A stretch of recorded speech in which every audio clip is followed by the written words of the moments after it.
Olá, eu sou o Apollo. Esse é o episódio Ódio ao Medo da Mudança.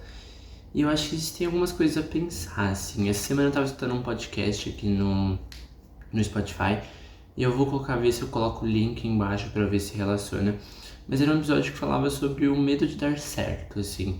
E aí isso me fez pensar sobre o medo da mudança em geral, assim. Porque quando a gente fala sobre o medo de dar certo, a gente tá pensando muito sobre encarar as consequências, assim. Então, digamos que você dê certo em um trabalho novo. Você vai ter que aprender coisas novas, você vai ter que conhecer pessoas novas, vai ter que mudar de ciclo. E você pode estar num trabalho muito, muito horrível, assim. Mas se você tem medo de coisas novas, você vai preferir ficar no horrível porque você está acostumado com essa dor específica, assim. E isso entra em várias questões, assim. O medo da mudança tem tanto esse quesito de medo de dar certo, quanto esse quesito de, tipo, ter que descobrir coisas novas. Então acho que um exemplo muito bom, assim, recentemente eu estava conversando com uma amiga minha, que alguns amigos, na verdade, eu conversei essas coisas, assim, que existem vícios específicos. Então às vezes a gente tem vícios com bebidas, às vezes a gente tem vício com drogas, com qualquer coisa específica, com sexo e tudo mais. Tudo pode se tornar um vício, assim. E a gente sabe que não é o ideal fazer esse tipo de coisa. Por mais que se você não tem uma religião, se você não tem um meio específico, não existe certo e errado, existe coisas que fazem sentido pra você. Mas a gente sabe que, tipo, fumar um cigarro ou fumar alguma coisa não vai fazer bem pro nosso pulmão. Então algumas pessoas evitam, outras pessoas não evitam. E tá tudo bem.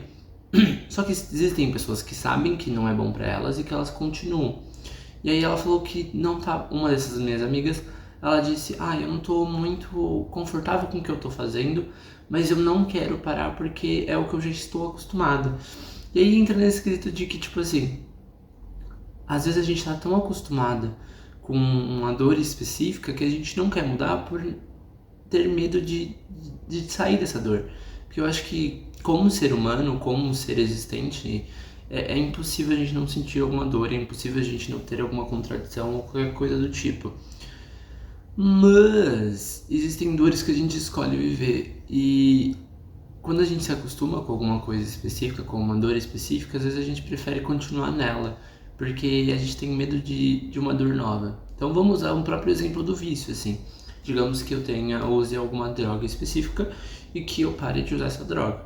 Eu vou ter todo um processo de, tipo, parar de usar, de meu corpo reagir contra isso, de querer voltar, de o vício querer voltar, de às vezes fazer mal pra mim mesmo, porque meu corpo já tá acostumado com o consumo dessa droga. Então, tipo assim, existe um processo gigantesco que a gente vai ter que sair, que a gente vai ter que mudar a nossa vida, que é uma nova dor. Então a gente prefere continuar com a dor específica porque já é o costume. E aí o medo da mudança também é no mesmo quesito, assim. Digamos que eu tenha começando um relacionamento, um amor com alguém, assim. E eu sei que pra ter um relacionamento tem que existir muita entrega. Então eu tenho que me entregar como pessoa, eu tenho que entender o lado da pessoa. Tipo assim, existem várias formas de amor, mas as pessoas gostam de receber presente, gostam de receber elogios. E existem várias coisas que a gente tem que mudar na nossa vida como pessoa sozinha pra gente entrar num relacionamento tanto amoroso quanto de amizade, porque existe uma outra pessoa além disso. E às vezes a gente evita esses relacionamentos porque a gente não quer mudar os nossos hábitos, entendeu? Então, tipo, o medo da mudança, o ódio ao medo da mudança e a qualquer coisa do tipo, é isso, porque a gente se acostuma com dores, a gente se acostuma com ficar num ponto específico porque é mais confortável. E quando a gente fala sobre sociedade em geral, a gente sempre vai escolher o mais confortável. Esses tempos eu tava falando com alguém de que eu acho que existe também o pensamento, assim. Como ser humano, a gente tem pensamentos preconceituosos. E não falando de uma forma, tipo, racista, homofóbica, coisas desse tipo. A gente tem preconceito sobre muita coisa. Então, tipo, se a gente vê uma roupa específica, às vezes a gente vai achar que aquela pessoa não se cuida muito bem. Se a gente, tipo, globalizar, assim, existem vários preconceitos de muita coisa, assim. E eu tive uma conversa com algum amigo recentemente que eu falei pra ele assim, mas é muito mais fácil você ser preconceituoso do que mudar seu pensamento. Tipo, se eu não tivesse Se eu não fosse uma pessoa, tipo, bissexual, que gosta de homem, que gosta de mulher, que tentou entrar nesse meio pra entender as pessoas, eu nunca que mudaria de opinião, eu nunca que tentaria conhecer o outro, assim. Então, quando alguém é preconceituoso, por mais que seja uma puta que pariu, vai se fuder, vai cuidar da sua vida, eu entendo, porque a pessoa ela não teve um ponto de partida, um ponto de querer mudar, e todos temos preconceitos com alguma coisa, só que existem pessoas que tiveram um estalo para mudar de pensamento, existem pessoas que não tiveram um estalo para mudar de pensamento, e tá tudo bem. Inclusive, existe uma coisa muito legal que eu vi recentemente. Eu tenho uma mania de não pesquisar tanto, assim, mas de escutar pessoas falando sobre pesquisas e absorver essa informação e guardar assim como se fosse uma coisa super certa. Às vezes a pessoa mentiu, e eu tenho esperança que não, então eu tenho esperança que eu não estou propagando fake news, mas basicamente era tipo uma pesquisa de algumas pessoas, de alguns caras preconceituosos. Alguns caras, tipo assim, eram preconceituosos e só eram preconceituosos, e alguns outros caras eram preconceituosos e acreditavam que a pessoa poderia mudar.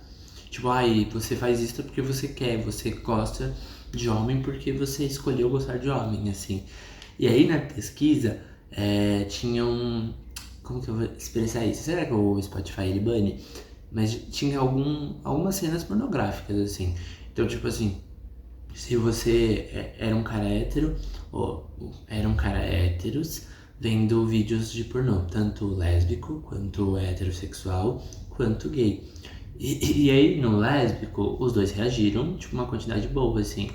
E aí no heterossexual, os dois também reagiram uma quantidade boa. Só que aí no gay, os héteros que não falaram nada, que eram só héteros preconceituosos, não sentiram nada, porque eles eram héteros. Mas os caras que falavam, que acreditavam que a pessoa poderia mudar, eles sentiram. E aí entra no quesito de que a maior parte desses caras preconceituosos, eles são preconceituosos porque a maior parte deles são bissexuais e acreditam que eles escolheram gostar de mulher. Ou seja, eles acreditam que a gente, tipo, se eu sou um cara bissexual e só me relaciona com homem, eles acreditam que eu poderia escolher me relacionar com mulher. Porque é a opção mais simples, é a opção mais válida dentro da sociedade. E aí existem várias outras questões, assim, sobre preconceito, sobre esse medo de mudança. E se você tem, tipo, caminhos e escolhas, a gente sempre vai escolher o caminho mais fácil. Mesmo sendo um caminho de dor, porque a gente já tá acostumado. E o mais fácil sempre vai ser sobre o costume, o mais fácil sempre vai ser sobre o mais correto dentro da sociedade. E é basicamente isso, sabe? Então, eu acho que o ódio ao medo da mudança é basicamente a gente estar com medo de sair de uma bolha, sair de um ciclo que a gente já vive faz muito tempo. Seja de dor, seja de coisas boas, seja do que for, assim. Nós, como seres humanos, estamos propícios a viver o costume, a viver as coisas repetidas. E é basicamente isso. Eu ainda não tô criando tantos roteiros gigantescos sobre os podcasts, eu tô querendo que seja uma coisa mais leve pra mim também, não pesar no meu coração, entendeu? E talvez no futuro eu comece a tipo, trazer mais informações. Talvez o próximo podcast seja sobre o poder da linguagem, que aí eu tenho um pouquinho mais de informações. Mas é basicamente isso. Muito obrigado por escutar. Amo vocês que escutaram. Deus abençoe a vida de vocês. Lara Jai Ganesha. E tá tudo certo. Um beijo.